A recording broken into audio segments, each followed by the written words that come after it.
वो सर्दियों की काली अंधेरी रात थी। चारों ओर सन्नाटा पसरा हुआ था और उस सन्नाटे को कोहरे की चादर ने लपेट रखा था। राहुल और एंडी की बाइक काफी देर से एक सुनसान हाईवे की ओर दौड़ी जा रही थी। बाइक राहुल चला रहा था। एंडी बाइक के पीछे बैठा हुआ बार बार कभी अपने मोबाइल को देखता तो कभी अपनी घड़ी को देखता। उसके मोबाइल से नेटवर्क गायब थे। एंडी और राहुल दोनों बिजनेस पार्टनर थे और वो अपने बिजनेस के किसी जरूरी काम के लिए हिमाचल के एक छोटे से गांव धुलिया गांव आए हुए थे। उन दोनों का काम दोपहर में ही खत्म हो गया था। वो दोनों शाम के वक्त धुलिया में अपने मिलने वाले की बाइक लेकर घूमने के लिए निकल गए, मगर वापसी में वो रास्ता भटक गए। राहुल को बाइक चलाते हुए काफी देर हो चुकी थी। यार काफी देर हो गई है, रात के 11:30 बजे हैं। आखिर धुलिया गांव को जमीन निकल गई या आसमान निकल गया? अरे मुझसे क्या पूछ रहा है यार, मुझे तो अब खुद टेंशन हो रही है। बाइक में तेल भी खत्म होने की कगार पर है और यहाँ दूर दूर तक कोई पेट्रोल पंप भी नजर नहीं आ रहा है। मुझे तो लगता है कि यहाँ आसपास हम दोनों को रात में रुकने के लिए कोई तो ठिकाना तलाशना पड़ेगा। मुझे तो यहाँ पर सन्नाटे और कोहरे के अलावा कुछ नजर नहीं आ रहा और अब मुझे ठंड भी लग रही है। सही कह रहा है यार, मुझे इस वक्त चाय की बहुत ज्यादा तलब महसूस हो रही है।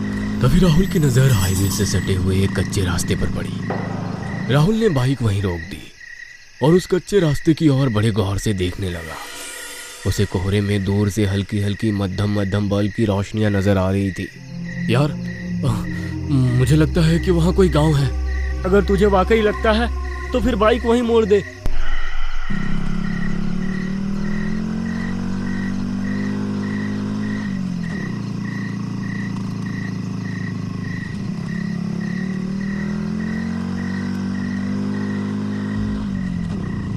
एंडी के कहने पर राहुल ने अपनी बाइक हाईवे के कच्चे रास्ते की ओर मोड़ दी।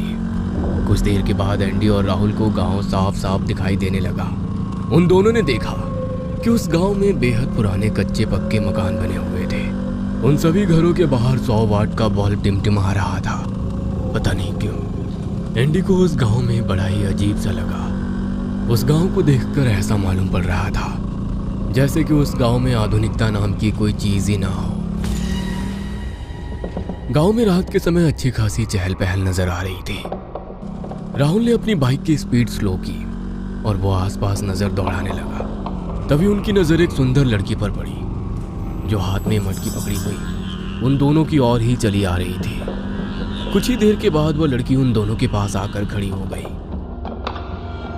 और उन दोनों को एक अजीब और रहस्यमय मुस्कान लिए हुए देखते हुए बोली, आप लोग तो शहर के मालूम पड़ते हैं साहिब। हाँ, आपने सही पहचाना, हमें धुलिया गांव जाना था। इस समय तो आप धुलिया गांव नहीं जा सकते हैं क्योंकि कोहरा बहुत ज्यादा है और रास्ते में अधिकतर एक्सीडेंट तो कोहरे में ही होते हैं बाबूजी।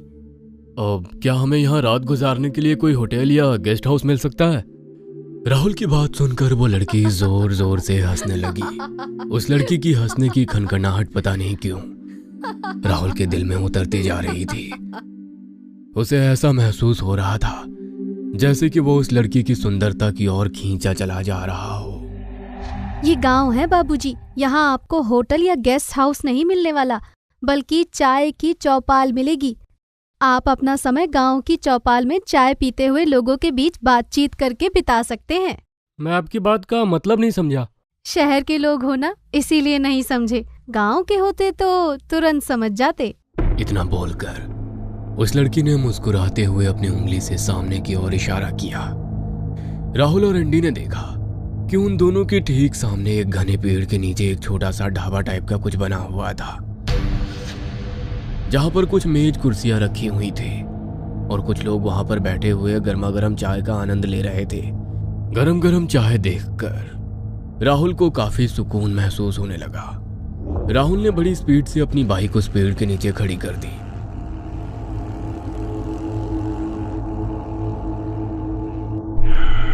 राहुल और एंडी को देखकर पेड़ के नीचे बैठे हुए लोग बड़े ही गौर से देखने लगे।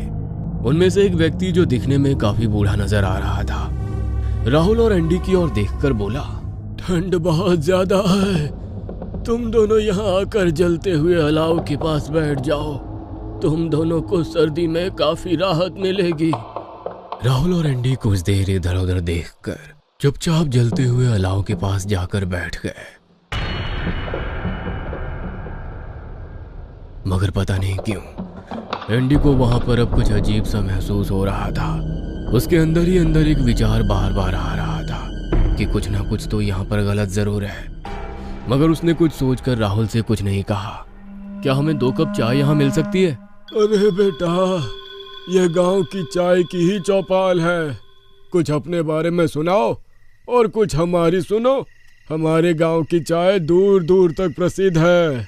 इतना कहकर उस बूढ़े व्यक्ति ने सामने खड़े हुए व्यक्ति को 2 कप चाय का ऑर्डर दे दिया।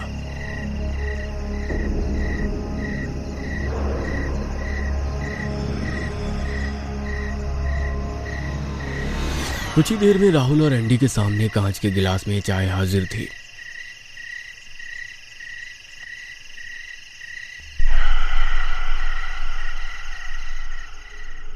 एंडी राहुल के कान में आहिस्ता से बोला, राहुल, मुझे यहाँ कुछ अजीब सा लग रहा है और यहाँ के लोग भी। मैंने गांव में भी सर्दी में रात के समय कभी भी चाय की चौपाल जमते हुए नहीं देखी। अपनी बकवास बंद कर, चुपचाप चाय पी। चाय में से गरम गरम धुआं निकल रहा था। राहुल उस बूढ़े व्यक्ति से बातचीत करते हुए चाय की चुस्कियां लेने लगा। मगर एंडी का चाय पीने का बिल्कुल भी मूड नहीं था। उसने सबकी नजर बचाकर चाय जमीन पर फेंक दी। चाय खत्म करके राहुल एंडी की ओर मुड़ा ही था कि तभी अचानक वो जोर जोर से खांसने लगा। वो अपना गला पकड़कर खड़ा हो गया। कुछ ही देर में राहुल खून की उल्टियां करने लगा। ये देखकर एंडी के हाथ पैर ठंडा पड़ गए। एंडी चीखता हुआ उन सब की ओर देखकर बोला, तुमने चाय में आखिर क्या मिलाया था? मगर एंडी की बात पर वहां बैठे हुए सभी लोग अजीब से अंदाज में जोर जोर से हंसने लगे।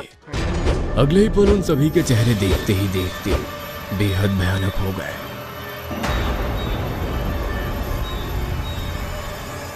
उन सभी के चेहरों से मांस लटकने लगा और उन लटकते हुए मांस में अजीब से बड़े बड़े भयानक तरह के कीड़े लटक रहे थे जो एंडी को खा जाने वाली नजरों से देखने लगे। तभी एंडी ने देखा कि राहुल एक चीख के साथ वहीं जमीन पर गिर पड़ा।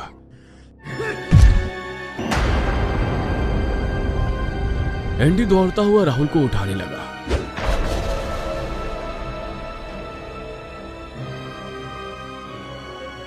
मगर एंडी ने देखा कि राहुल का शरीर पूरी तरह से ठंडा पड़ा हुआ था। एंडी का दिल जोर जोर से धड़कने लगा। अचानक राहुल ने अपनी आंखें खोल ली। राहुल की आंखों को देखकर एंडी के दहशत से रोंगटे खड़े हो गए। राहुल की आंखें बिल्कुल सफेद हो चुकी थी और देखते ही देखते राहुल की शक्ल भी उन्हीं भयानक गांव वालों की तरह तब्दील होने लगी। एंडी बड़ी फुर्ती से 4 कदम पीछे की ओर हट गया। कुछ ही देर में राहुल एंडी को देखकर भयानक अंदाज में हंसते हुए बोला, यहाँ की चाय बहुत ही स्वादिष्ट है एंडी। तुम्हें एक बार यहाँ की चाय का जायजा जरूर लेना चाहिए। इतना कहकर राहुल धीरे धीरे कदमों से उन्हीं भयानक लोगों के साथ जाकर खड़ा हो गया। यहाँ भूतों की चाय मिलती है जो हर किसी को पीनी नसीब नहीं होती। तुम्हें यहाँ की चाय पीनी ही पड़ेगी। एंडी बदहवासी की हालत में पागलों की तरह वहां से दौड़ने लगा। उन भयानक लोगों के हंसने की आवाजें एंडी के कानों में टकरा रही थी, मगर एंडी ने अपने कदम नहीं रोके।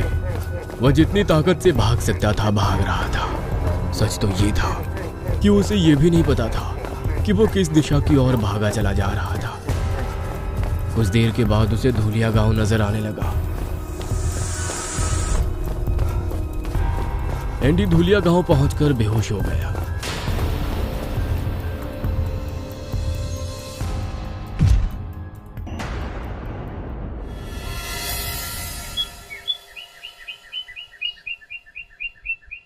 अगली सुबह एंडी की आंख जब खुली तो उसे बहुत लोग घेरे हुए बैठे थे। एंडी कांपते हुए रात की दिल दहला देने वाली घटना उन सब लोगों को बताने लगा। उस भीड़ में से एक बूढ़ी औरत बाहर निकलकर आकर खड़ी हो गई। तो इसका मतलब तुम उस भूतों के गांव में चले गए थे? भूतों के गांव में? मैं कुछ समझा नहीं। हमने अपने बाप दादाओं के मुंह से सुना था कि वर्षों पहले धुलिया गांव से कुछ दूर एक लुटेरों का गांव था। रात में जो भी मुसाफिर वहां भटक जाता था वो चाय में जहर देकर उसे मार देते थे। और एक दिन उस गांव में भयानक महामारी फैल गई। वो सभी दर्दनाक अवस्था में मारे गए वहां।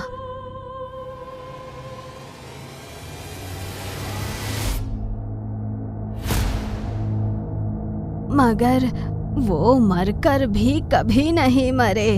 आज भी रात में कोई मुसाफिर भटकते हुए जब उस गांव में पहुंच जाता है